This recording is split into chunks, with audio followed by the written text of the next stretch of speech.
पर निवेदन आपसे इतना है कि इस मन को लगाने का प्रयास करो।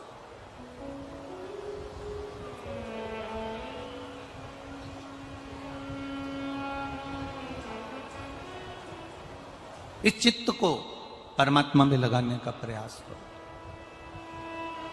कई लोग आते हैं, कथा को सुनने के लिए बैठते हैं, और कई लोग आते हैं केवल आगे बैठने की जिद भी करते हैं, बैठ भी जाते हैं, और 15-20 मिनट बैठने के बाद इनको लगने लगती है कि अपनी गाड़ी में चली जाऊं, वहाँ गाड़ी में जल्दी जाके बैठ जाऊंगी तो जल्दी से निकल कर 5 बजते नहीं, ये 4 बजे से धीरे धीरे उठकर दूसरे को भी परेशान करो और दूसरे को भी मत सुनने दो, और खुद भी जल्दीबाजी में लोगों को परेशान कर कर जाने का प्लान करो।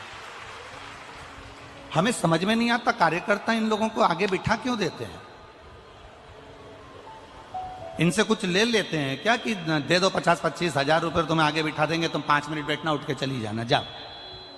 4 लोगों को कष्ट भी दो, परेशान भी करो, पहले झगड़ के आगे बैठो भी सही, और उसके बाद में 5 बजे नहीं, उससे पहले जाने की अपनी गाड़ी में बैठ जाऊं और जल्दी जाने का तुक लगा लें।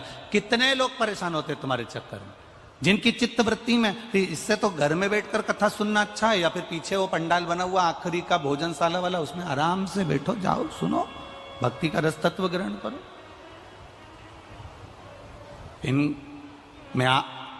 ये इतने लोग कथा के आगे के डी में बैठे हैं, मैं इनकी बात नहीं करूंगा, परंतु जो पीछे पीछे पीछे पीछे बैठे हैं, कभी हम जिस बिल्डिंग में ठहरे हैं उस बिल्डिंग में आके खड़े होकर देखना, ये सुबेरे 4 बजे से 1 जैसे आसन लगा के नहाने के बाद बैठ जाते हैं, तो उठते तक नहीं है कहीं जाने के लिए, केवल जगह के चक्कर में, केवल जगह के चक्कर में।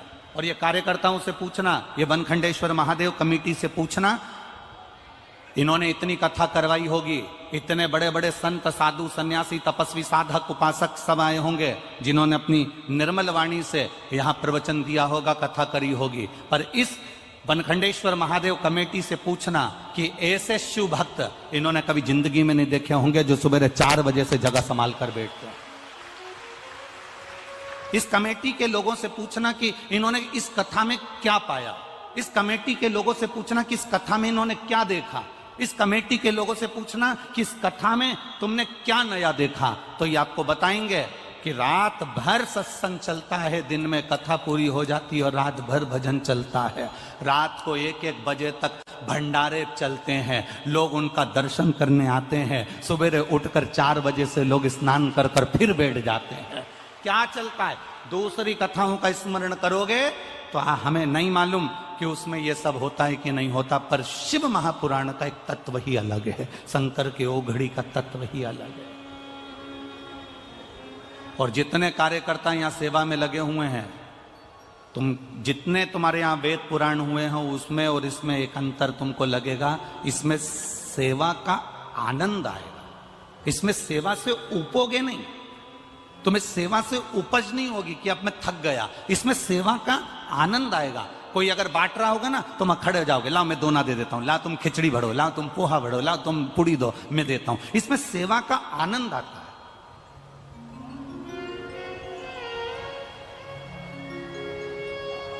कोई का स्वास्थ्य गड़बड़ हो गया,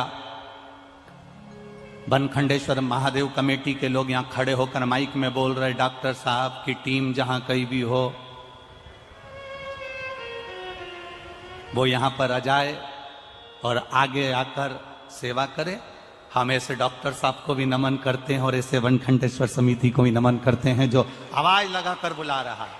टीम कहाँ है डॉक्टर साहब की? बुलाओ उनको और जल्दी से दिखाओ इनको, बुलाओ उनको, दिखाओ इनको।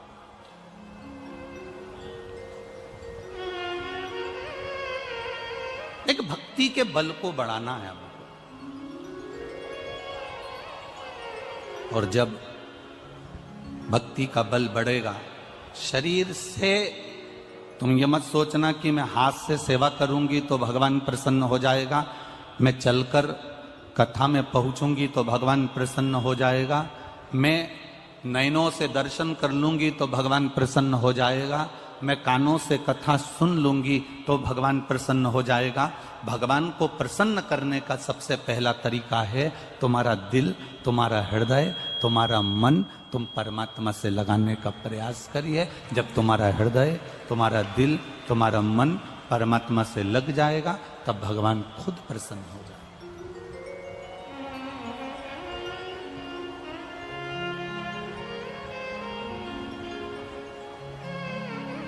कौन सी भाषा,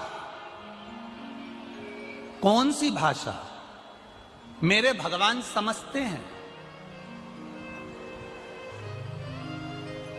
भोजपुरी बोलोगे तो भगवान समझ जाएगा, अरे जम के तो बोलो।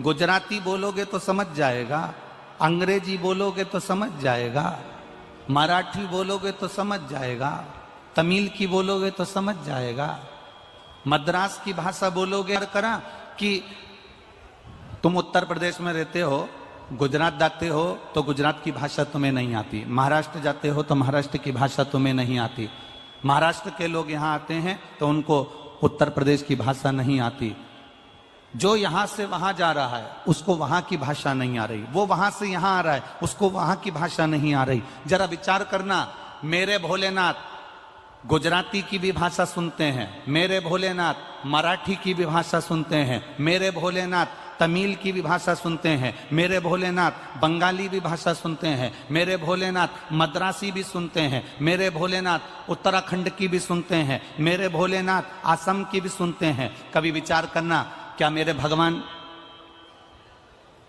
कितने स्कूल में पढ़ने गए होंगे जो इतनी सारी भाषा उनको आती होगी?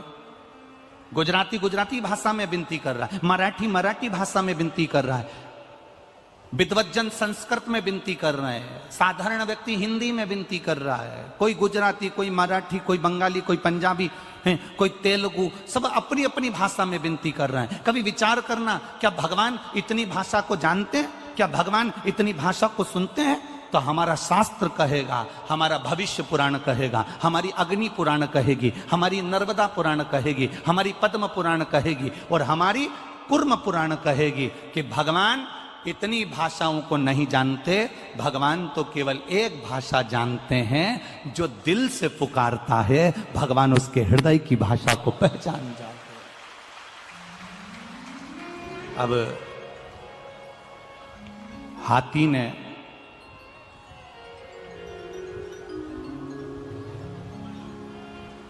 श्रीमद् भागवत सुनिए आप लोगों ने? अरे बोलो तो जम के सुनिए। उसमें एक प्रसंग आता है, गज का जो पांव था वो मगर ने पकड़ लिया। हाथी का पांव मगर ने पकड़ा, तब तुम बताओ कि हाथी ने अंग्रेजी में स्तुति करी थी, संस्कृत में करी थी, हिंदी में करी थी, मराठी में करी थी, गुजराती में करी थी, हाथी ने कौन सी भाषा में स्तुति करी थी? बोलो रे मैनपुरी वालों, हाथी अंग्रेजी बोला था क्या?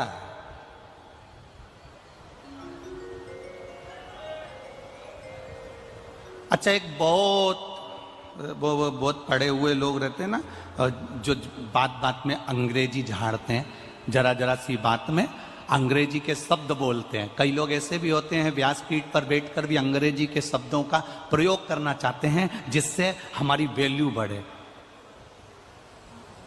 जो अंग्रेजी पढ़े हुए हैं, जरा जरा सी बात में अंग्रेजी बोलते हैं। एक विचार करना, उस अंग्रेजी पढ़े हुए व्यक्ति के पीछे कुत्ता लग गया,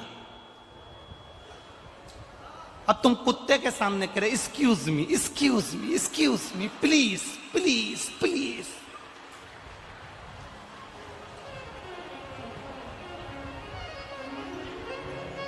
अब कुत्ता एक्सक्यूज मी समझेगा?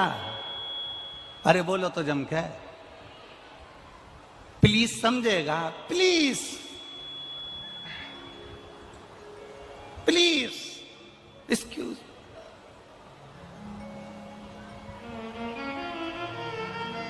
अरे कुत्ता को भगाना है तो देसी में बोलना पड़ेगा।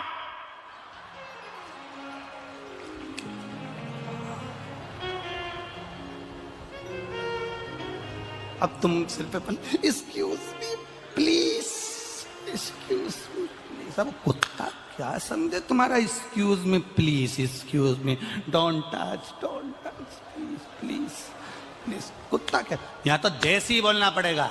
हट, कुत्ता भग गया।